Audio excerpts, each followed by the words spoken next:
All right, while we're having fun, Jesse Lee Peterson made an appearance once again. I mean, boy, I saw this.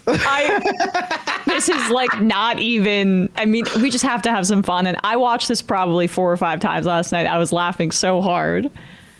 So Adam Friedland had Jesse Lee Peterson on, who I guess is just like no longer. Sorry, just to clarify, Adam went on Jesse's show. Oh, yeah. So, he did. Yeah. So okay. Jesse in the beginning, Adam in the beginning of the episode, he literally is like, "Who booked me for this?" He literally is like, "Why did you invite me?" That's actually an interesting question because there's a while, like 3 or 4 years ago, where everyone except me was getting invited to go on Jesse Lee Pearson. Like Griscom got invited. Didn't Michael? Michael got invited, decided not to do it, but a whole bunch of people did do it. Right, but he was just like such a fun, very dumb right winger to make fun of. He had the whole beta and alpha fixation. Beta. People may remember that from that sound drop.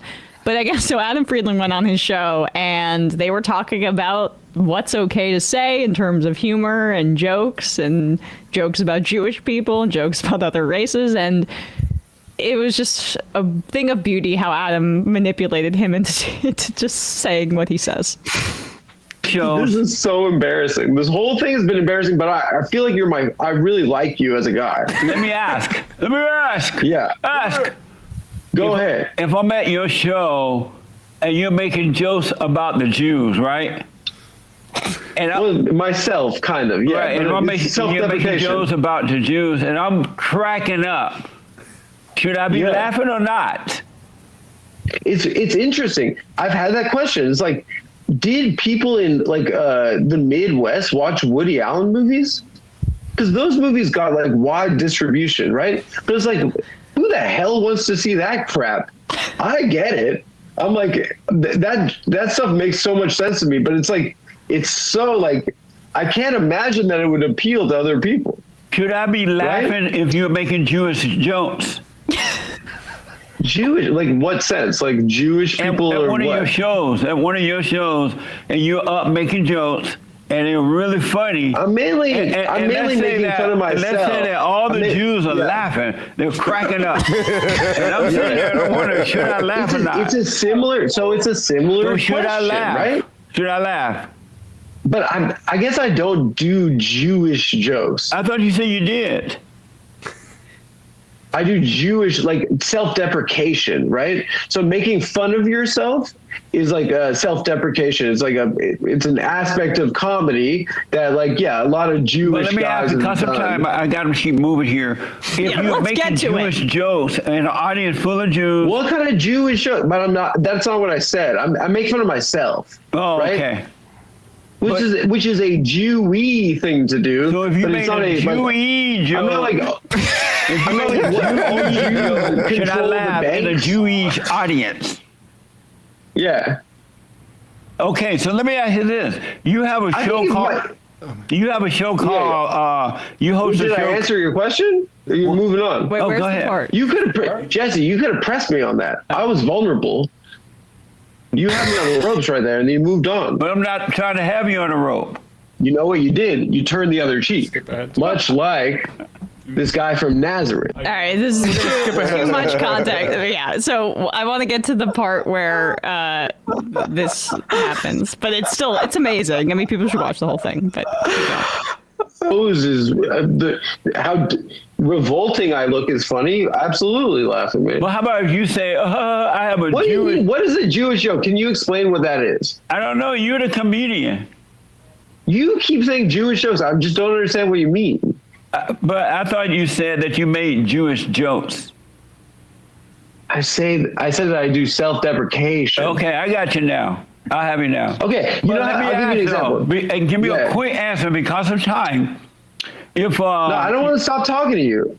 We got another hour, baby. So let me ask: if you should make a Jewish joke, and I'm in the audience with a bunch of Jews, should I laugh? Okay, help me out for a second. I'm not. Help me out for a second. Could you please tell me? Here we go. A Jewish joke so I can understand what you mean.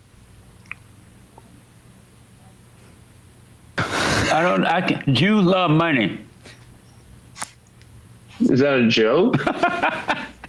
What are you talking about? That's a joke? But should I laugh about that? If you made that joke, Wait, and I'm in should the you audience, laugh about Jews love money? what? Tell me a Jewish joke. Listen, you're a free speech conservative. I'm not sensitive. I'm a comedian. Right. I believe in the First Amendment.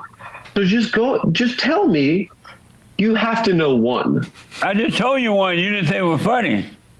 Jews love money it didn't have the structure of a joke. It didn't have a setup. It didn't have a punchline. You're still laughing. Jews have a big nose. Jesse, you're funny. I believe in you.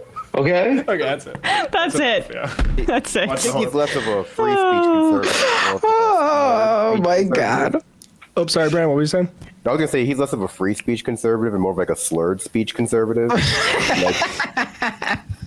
That's exactly how afraid I am of how like wet my mouth must sound on podcasts. Like it just sounded like he had just like a full mouth full of spit.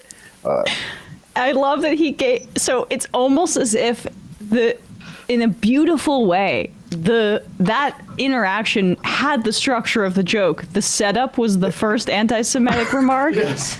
And then the second anti-Semitic remark was the punchline. And the fact that none of them were jokes, they were just anti-Semitic remarks.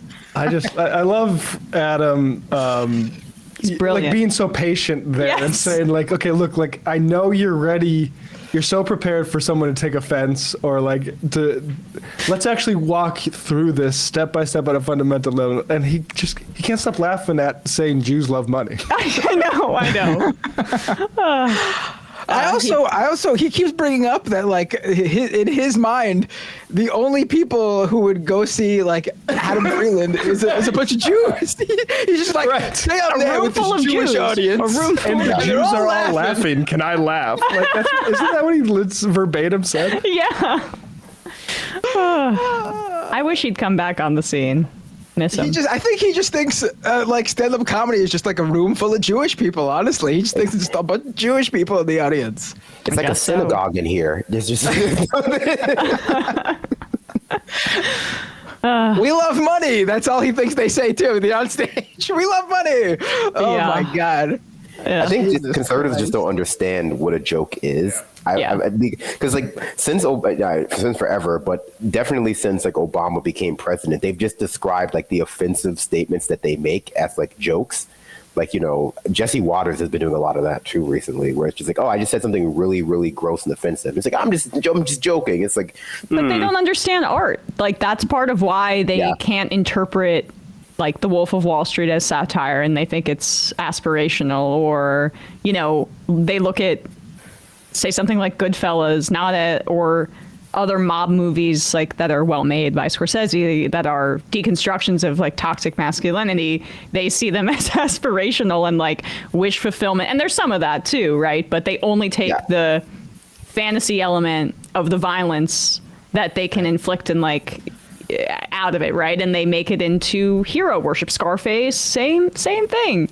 They leave out the parts where it ends badly for them. Yeah. I mean, it's not even just what they don't understand. It's what they understand free speech humor to be. Like when Elon Musk took over Twitter and they all cheered that when he said comedy is legal again. What do they view as comedy? Jews have big nose. Right. Like that's what they like. That's Slurs. you're just saying a slur. And not even funny That's all slurs. it is for them. They actually, that to them, like to Jesse, whatever his name is, that was comedy that he was doing. Those were jokes because that's what they view as humor, just slurs. Exactly. Which is so true. And also to Emma's point, like they view art, like they view everything, you know, in society as a way to like garner and accumulate power. So when they watch stand-up comedy, they're looking at it as like, oh, this person's on stage and like making people listen to them. And it's so powerful. He has so much power. And art is about how much money you can accumulate. We saw with the NFTs too. Like art is about how much money you can accumulate via, you know, any kind of, you know, medium that can be created as considered creative. They don't think of art as like the act of creation or the act of like putting together like the structure of a joke. They just think of it as like another way in society to like become rich, famous, and have powerful and make people like listen to you. Or to consume something. Yeah. I mean, and those same people are also enamored by something like ChatGPT, right? Where they don't place value in like what art is and how the labor of art is what we find like beautiful in terms of the result of it. So they think that like there's a shortcut to achieving that kind of expression, and it's all just slop. It's the imperatives of investors just made to just transplant into people's head like a brain chip. Like all the art or all the like architecture that these sort of like take us back return type of people online that support Elon, like all that, like, you know, from like 150 years ago, that stuff looks interesting because it wasn't made using like all the labor saving processes that have come around since then. It was like masons like building St. Paul's Cathedral by hand and that sort of thing. And then people wonder why we don't build anything like that anymore. It's because the developers are capitalists who are doing it as cheaply as possible, you goddamn idiots. Hey folks, don't forget to hit the subscribe button and check out our daily show. We do it every day at 12 p.m. Eastern for about 2.5 hours. We even take phone calls. You should check that out.